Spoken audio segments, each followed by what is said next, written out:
I am Arpit, and now I am here with the Yojana analysis.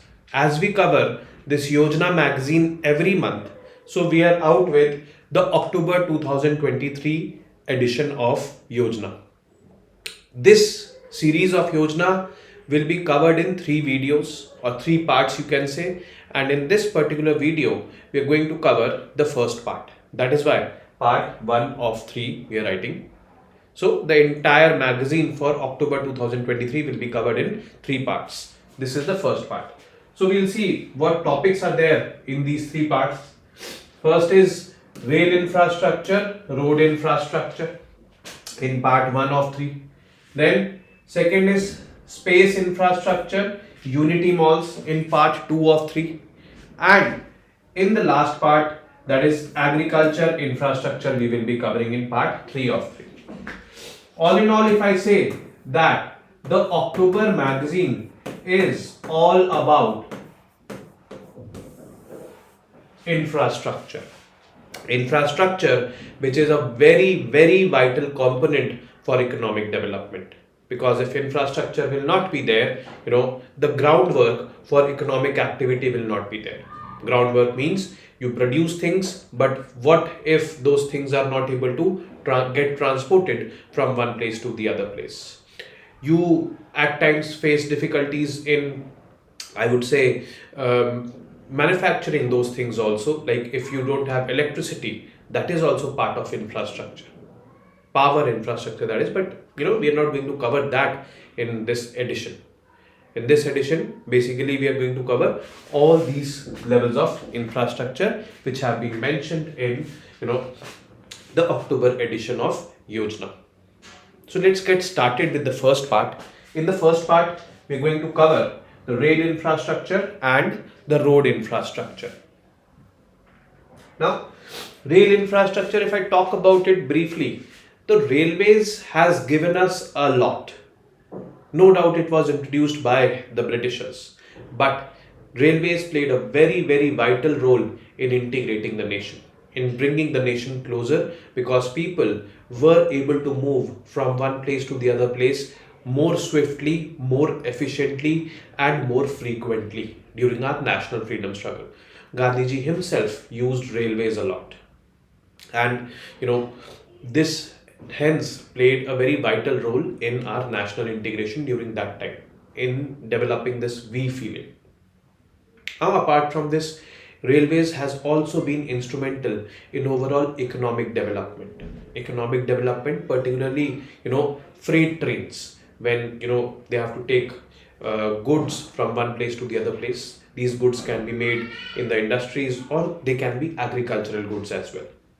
So they play a very vital role, and it is a cheap mode of transportation. Not the cheapest, but yes, one of the cheapest, we can say. The cheapest obviously is waterways. After that comes railways.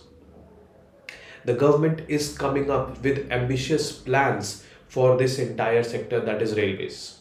Whether it be the Vande Bharat trains, or it be the Mumbai-Ahmedabad high-speed rail corridor, or it be the dedicated freight corridors from North India or West India to East India, from North India to JNPT terminal in Mumbai.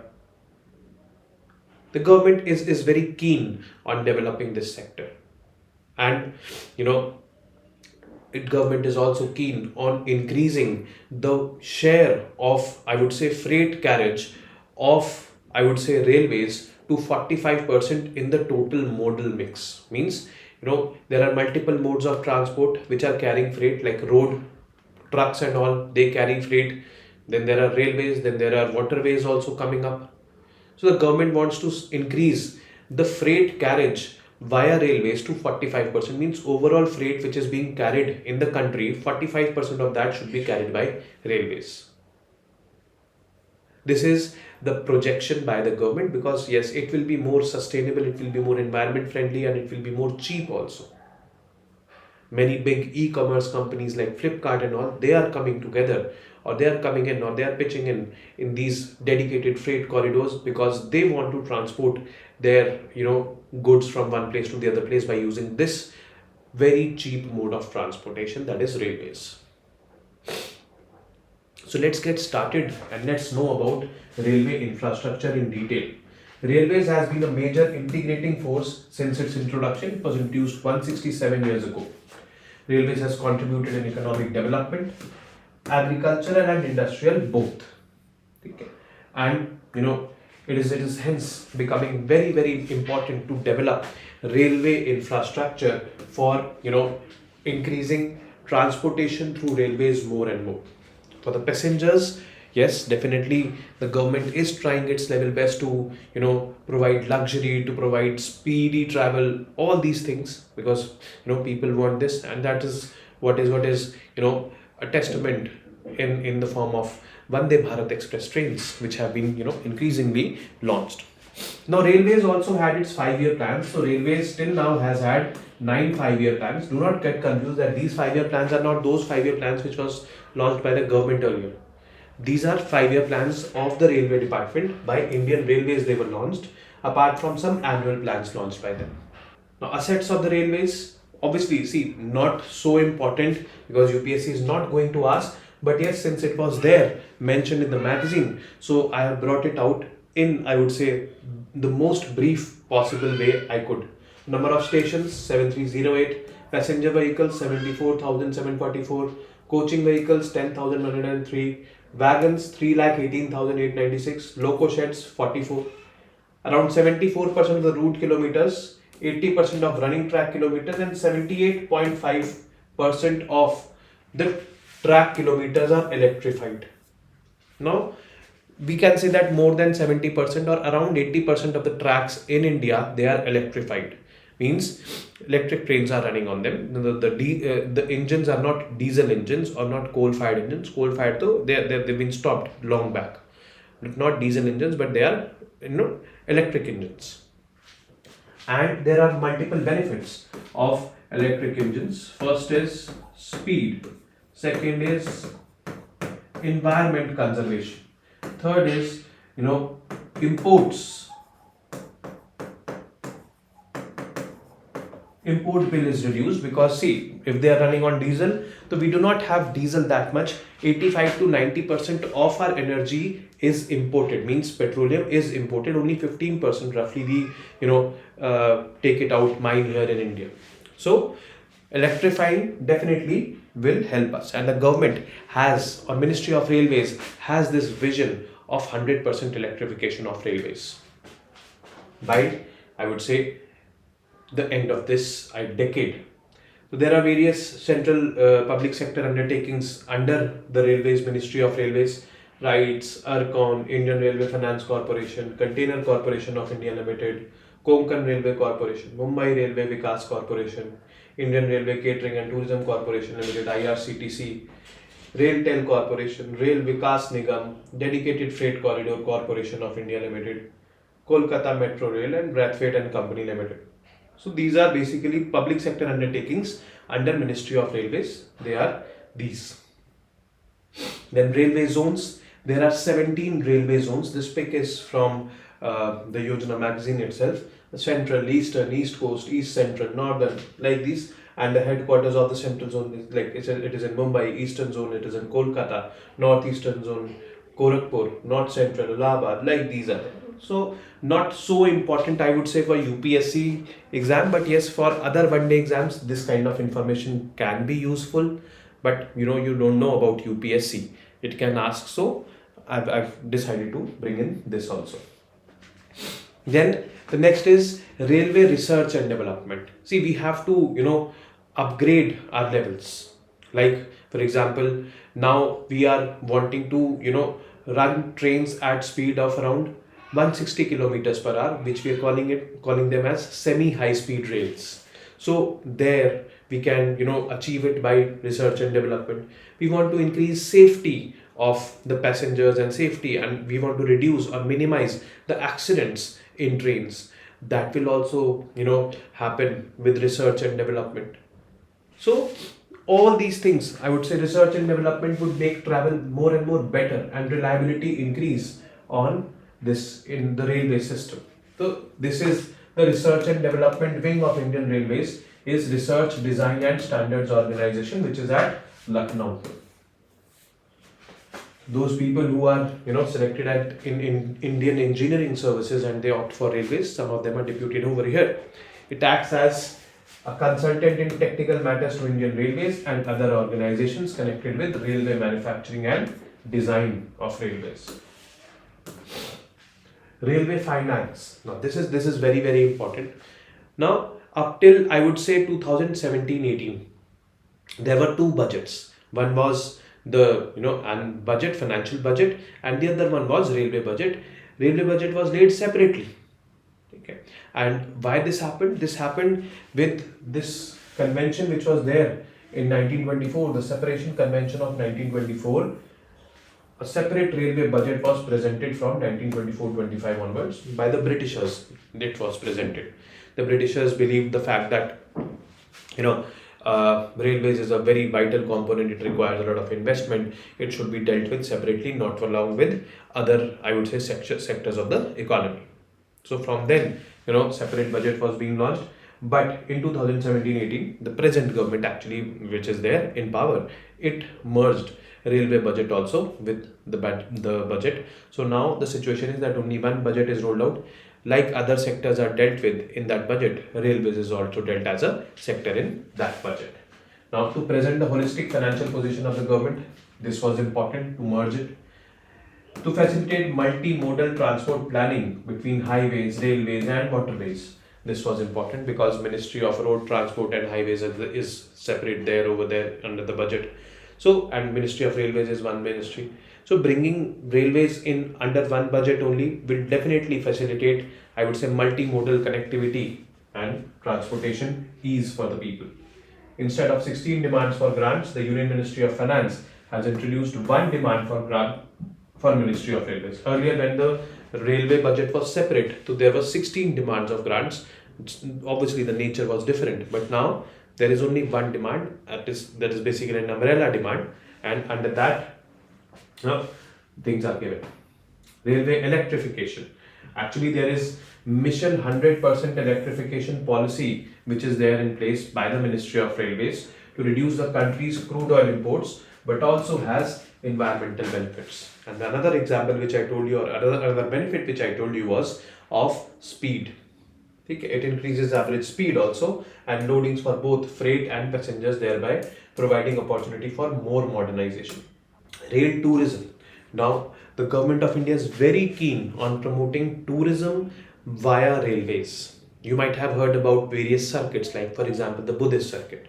The Buddhist circuit is basically what? Theme-based tourism. The theme here is Buddhism.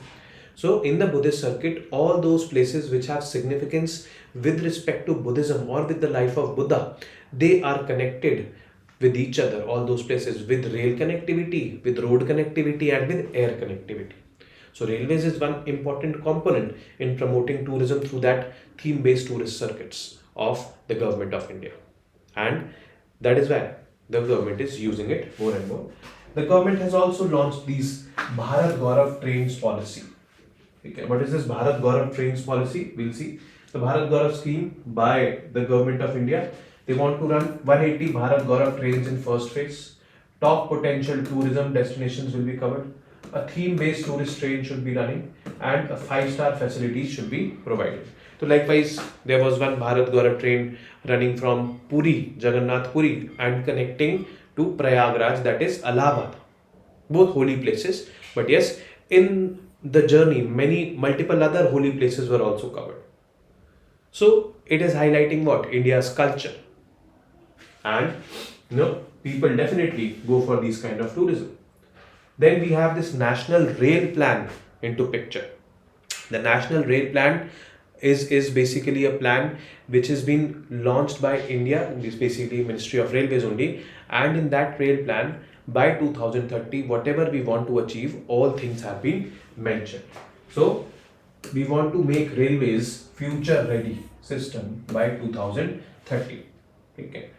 It is basically aimed at enhancing operational capacities and commercial policy initiatives, and we want to increase the railways share in freight to 45%. Means, let's suppose 100 packets are being shipped in India in a year, for example, hypothetically. The Ministry of Railway wants that out of these 100 packets, 45 should be shipped by railways. The rest can be shipped by road or airways or waterways, any mode of transport. But yes, 45% should be the share of railway freight in whatever freight is moving from one place to the other place in the country. This is there in that. Now, the objective of National Rail Plan is very, I would say, inspiring, or I would say it is very much the need of the hour. The objective is create capacity ahead of demand. Means before the demand comes, you are anticipating that there is going to be demand. You create capacity before that only, so that when the demand comes, you are ready with that capacity. This is what the main objective of this National Rail Plan is. It would also cater to future growth of the railways, and all possible financial models for this purpose are being, under consideration, including the public-private partnership. So yes, railways in future you can see getting it privatized, and if it is getting privatized, definitely it will be becoming more and more efficient. Okay, so it is like this. As Indian Railways is the growth engine of the nation, NRP is aimed to reform railways to make it more efficient, greener, and modern. This is also one of the aim. We have to make it more efficient, means faster trains, connectivity should be smooth, greener means less pollution by the railways, modern means with all the modern amenities, the railway stations should be good, the journey should be luxurious with all the facilities and all. So that is basically what the National Railway Plan aims at. Features: actually formulates strategies based on both operational capacities and commercial policy initiatives. First is 45%. We want to increase the modal share of railways in freights, reduce transit time of freight. How we can do it? By increasing the speed. The freight trains, the speed at least 50 kilometers per hour average speed should be there. Okay. Presently it is less than 50 kilometers per hour. Exactly, I'm not aware, but yes, 35 to 40 kilometers per hour is the average speed. As part of the National Rail Plan, Vision 2024 has been launched. Now, what is this vision saying? 100% electrification, multi-tracking of congested routes. Now, at places what happens, there is only single track, and multiple tracks happen when the stations come.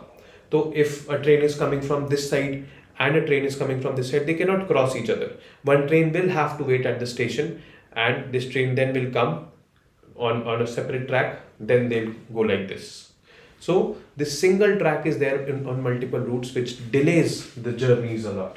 So that has to be, multi-tracking of congested routes have to be done. Upgradation of speed to 160 kilometers per hour on Delhi-Havra and Delhi-Mumbai routes, because these are very busy routes. Upgradation of speed to 130 kilometers per hour on all other golden quadrilateral, golden diagonal routes. What are golden quadrilateral, golden diagonal routes? We will see a bit. And on these only golden quadrilateral and golden diagonal routes, the crossings, means the railway crossings, they have to be vanished. Means the people traveling by road should also not be disturbed by the railways. So either there will be flyovers over those crossings, or I would say the route will be diverted. This is basically golden quadrilateral. Golden quadrilateral is connecting, in railways also it is the same, in roadways also it is the same, connecting 4 major cities of India: Mumbai, Delhi, Havra, or I would say Kolkata, and Chennai. And this is the diagonal, golden diagonal, that is connecting from Delhi to Chennai, and this is connecting Mumbai to Havra. This is the golden diagonal. Okay. So this is basically that which we were talking about in last, I would say, frame, that is golden quadrilateral, golden diagonal. We have to do the speeds, minimum speeds of 130 kilometers per hour. Identify new high-speed rail corridors where all it can be implemented. Assess locomotive requirements to meet twin objectives of 100% electrification and increasing freight modal share. Now we want to increase the freight modal share to 45%. and we want to achieve 100% electrification also. But we need locomotives for that, engines for that, more and more engines for that, and we need to assess the locomotive requirements periodically for this. Assess the total investment in capital that would be required to achieve the group goals. Then sustained involvement of the private sector in areas like operations and ownership of rolling stock, development of freight and passenger terminals, development operations of track infrastructure, etc. In all these, I would say, areas, private players can be involved. So this should be undertaken. Next is the road infrastructure. So infrastructure, if we talk or if we focus only on one area, that is if let's suppose in this case only on railways, then definitely there will be a mismatch. We want overall development, and hence we want to focus on all the areas. That is why our second topic we've picked up here is road infrastructure. And you must be surprised or maybe not surprised to know that India has the second highest road infrastructure or roads built in the world. The highest is by USA. In India, there are basically 6 categories in which the roads are divided. These 6 categories: national highways, state highways, district roads, rural roads, urban roads, and project roads. These are the 6 categories: 1, 2, 3, 4, 5, 6. And the total kilometers of roads in India, as of I would say 2023 only, it is 63,31,757 kilometers. And the maximum, I would say, kilometers of roads are here as rural roads, 45,22,228 kilometers. So this is basically there, followed by district roads, followed by urban roads, followed by state highways, and then national highways. So national highways is only 1,32,499 kilometers, 1,32,500 kilometers we can count. And here in the second, I would say, column is basically the cumulative annual growth rate, CAGR, of these respective, I would say, categories of roads from 1991 till now. Means from 1991 till now, road construction activity, means in terms of national highway per year, has increased by 5%, 5.02% from 1991 onwards till now. So this is what is highlighted. So it is this which we need to know. Then delinking road development and direct employment generation. Earlier, what was there? Governments, they were rolling out plan, basically Ministry of Railways, for Ministry of Roads. Nagpur plan was rolled out, Bombay plan was rolled out, Lucknow plan was rolled out, and our focus was largely to create employment also and to generate or to create roads also. And hence our approach was largely, labor centric. Labor centric means labor intensive ways we adopted in creating roads. But in all that, we compromised on the quality of the roads. We did generate employment, we did employ a lot of people in making roads. But we did not employ technology in that. That is why the quality of the roads was poor. Hence, in the late 1990s, we shifted from this strategy and we said that our strategy earlier was labor intensive, means which involved a lot of labor. Now our strategy will be capital intensive, means we will employ more and more technology. And hence, when we are employing more and more technology, so there in that scenario, what happens is the labor requirement reduces because machines will be doing the work, because we wanted high quality roads. And that is why we delinked road development and direct employment generation. So this is what we want to know, or we should know about delinking. NHAI, National Highways Authorities of India. So first of all, you should know this, that NHAI is only responsible for national highways. And if I talk about national highways, so national highways are just 1,32,499 kilometers out of 63 lakh kilometers in total. So roughly, I would say 2 to 3% of the roads are national highways. And for that, NHAI has been formed. It was formed in 1995, this year. And it is said that 2% of India's roads carry 40% of India's traffic. This is the importance of an NHAI and national highways. And national highways are administered by or built by NHAI. That is why it is very, very crucial for the country. So if you see the tagline also of NHAI, the building a nation, building not just roads, building a nation, it is something like this. Prior to NHAI came into existence in 1995. Now, prior to NHAI, how things were being tackled? The roads were constructed by the state governments using funds allocated to them from central government. That was the way. And obviously, there was a lot of leakages and corruption. The National Highways Development Project, NHDP, it was started in 1998 by NHAI. Now, there were two phases in it. In the first phase, NHAI was focusing on 4-lane golden quadrilateral connecting 4 metro cities. Now there's a golden quadrilateral in railways also, which is connecting Mumbai, Delhi, Kolkata and Chennai. Here also these 4 cities are getting connected, but by 4-lane roads. Phase 2 of National Highways Development Project was 4-lane connecting the north-south and east-west corridors connecting India's extreme points from Jammu and Kashmir till Kanyakumari, from Gujarat till Arunachal Pradesh. So this was there in phase 2.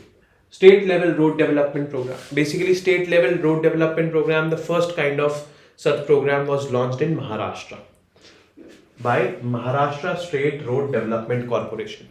And this Maharashtra State Road Development Corporation actually was responsible for building the Mumbai-Pune Expressway, which is a very iconic expressway and one of the most beautiful expressways in India it is.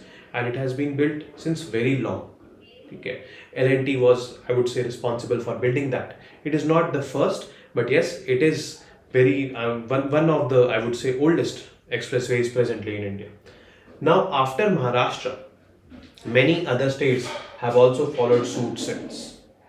Uttar Pradesh is a leader in developing expressway standard roads nowadays. A lot of roads are being constructed in UP. A lot of expressways have also come up in UP. Since its geographical area is very large, population is the highest, so it definitely needs roads.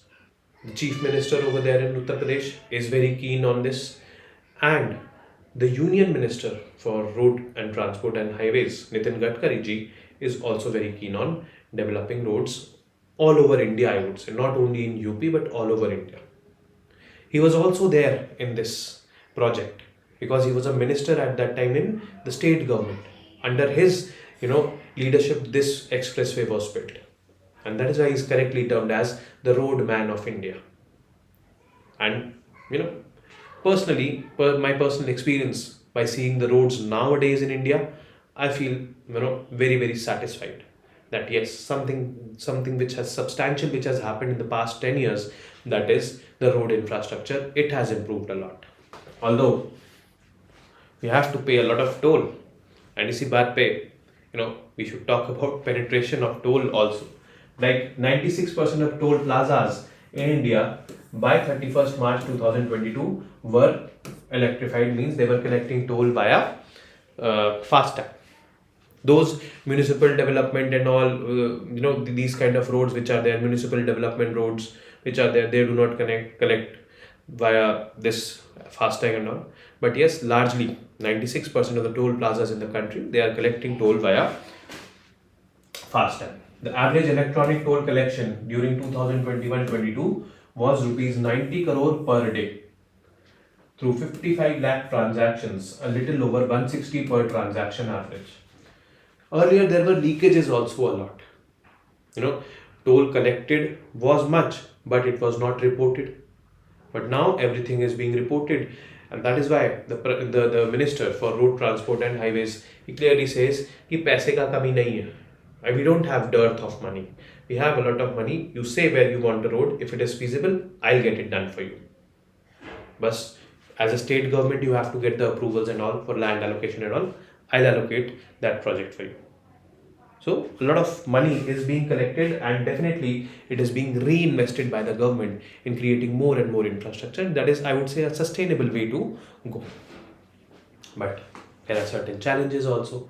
Anything is or nothing is complete without challenges. So we should understand these challenges also. The first challenge is there is a need for better road safety because India is a country where the maximum deaths happen due to road accidents in a year. Maximum road accidents also happen in a year in India. At times, the faulty designs in the roads, they are responsible. Sometimes, the I would say irresponsible nature of the drivers, this is responsible for that. Drink and drive, or I would say not following the rules while driving, all these are responsible. Issues with urban roads, because see, urban roads is one such category which we saw, and rural roads, around 70% of the roads in India are rural roads. Focus too much of the government was there on rural roads, and urban roads were neglected. So you see a lot of potholes, you see a lot of, I would say, neglected areas where roads are not constructed. If they are broken down, or if they are in a very, I would say, pathetic state, they are not repaired in time. So that is one such challenge with respect to urban roads, and these poor conditions of the roads in urban areas, it leads to a lot of diseases also, like dengue and all. Okay. Need to focus on lane kilometers rather than road kilometers. Lane kilometers, like let's suppose this is the divider, this is a single lane,